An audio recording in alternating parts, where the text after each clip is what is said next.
Panzerjäger I was the first German tank destroyer designed and built during World War II.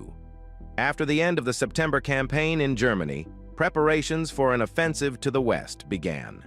The main opponent of the Wehrmacht, the French army, had a large number of heavily armored tanks. At that time, obsolete Panzer I Model B tanks began to be withdrawn from armored units. Since most of them were in good technical condition, it was decided to use their chassis to build specialized anti-tank vehicles.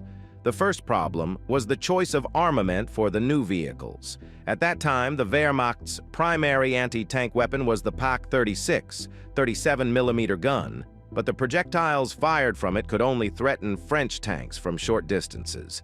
Its successor, Pak-38 gun with a caliber of 50mm, was just being prepared for mass production, and large deliveries could not be counted on before the planned offensive began. However, it turned out that the warehouses of weapons captured during the annexation of Czechoslovakia in 1938 contained a large number of Czech Škoda A6 PUV Model 36 guns with a caliber of 47mm, manufactured by the Škoda company. Despite good ballistic characteristics, high penetration, this gun was not introduced into the Wehrmacht's armament because it was adapted to horse-drawn traction and had a low towing speed.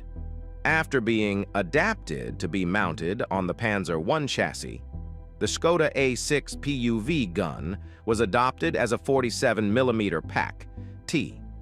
As with many other tank destroyers, the crew was very poorly protected. In this case, the only armor was the protective shield of the gun. A total of 192 vehicles of this type were built, 132 of them at the Alket plant, and the rest at Škoda and Daimler-Benz plants.